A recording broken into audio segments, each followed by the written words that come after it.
Taste the Daily. வணக்கம் ஐயா. மறுசுழற்சி ஜவுளி கூட்டமைப்பின் சார்பாக பேச வந்துள்ளேன். வணக்கம், எல்லாருக்கும் வணக்கம். எங்கள் எம்எல்ஏஸ் எல்லாருமே வந்திருக்கீங்க. எல்லாருமே எளிமையாக பழகிறதுக்கு அருமையாக இருந்தது. அருமையான மனிதர்கள் எல்லாருமே. நல்ல ஒரு ரேப்போ இருக்குது எங்களுக்கு எல்லாத்துக்குமே. ஸோ எந்த குறைகள் இருந்தாலும் அவர்கிட்ட சொல்கிறதுக்கு நீங்கள் மறுபடியும் நீங்களும் கேட்குறதுக்கு வந்திருக்கிறதுக்கு ரொம்ப நன்றிங்க. எங்கள் தொழில் ஒரு 2020 கோவிட் அப்போ கூட நாங்கள் தாக்கு பிடிச்சி அதுலேருந்து ஓரளவுக்கு ஜெயிச்சு வந்தோங்க.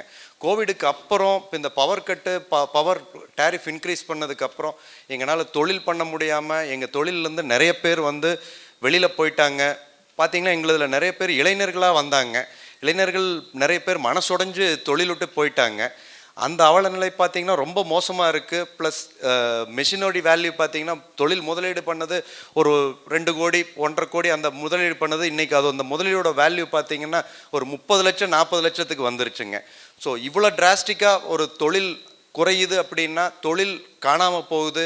இந்த தொழில் வேறு மாநிலங்களுக்கு போக வேண்டிய சூழ்நிலை வந்துருமோ அப்படிங்கிற அச்சம் இருக்குது. கோவையிலே பிறந்து கோவையிலே வளர்ந்துட்டோம். ஸோ இந்த தொழிலையும் எங்களை காப்பாற்றலைன்னா நாங்கள் என்ன பண்ணுறது அப்படிங்கிற ஒரு சுச்சுவேஷன் வருதுங்க. நிறைய லேபர்கள் வெளியூர் வெளி மாநிலங்கள்லேருந்து வர்றாங்க. அவங்கள ஏதோ ஒரு காரணம் சொல்லி ஒவ்வொரு தடவை நார்த் இண்டியன்ஸுன்னு சொல்லி இந்த பண்ணுறது ஒரு மிகப்பெரிய சட்ட சிக்கலாக இருக்குதுங்க. அவங்கள வராமல் தடுக்கிறதுக்கு என்னென்ன வழி இருக்கோ அத்தனையும் பண்ணுறாங்க. அப்புறம் இங்கே தொழில் நல்லா இருந்ததுன்னா நாங்கள் எந்த கரண்ட் சார்ஜ் இதுக்கெல்லாம் பயப்படலைங்க. தொழில் நல்லா இருக்கிறதுக்கு எங்களுக்கு உண்டான மூலப்பொருட்கள் மிக அத்தியாவசியமானது. ஸோ அது மத்திய அரசுக்கிட்ட மூலப்பொருளுக்கு அந்த போட்டிருக்கிற வரி. அப்புறம் நம்ம மாநிலத்தில் பார்த்திங்கன்னா பருத்தி விளைச்சல் ஒரு காலத்தில் நல்லா இருந்ததுனால தான் கோயம்புத்தூர் தென்னிந்தியாவின் மான்செஸ்டர்னு இருந்ததுங்க.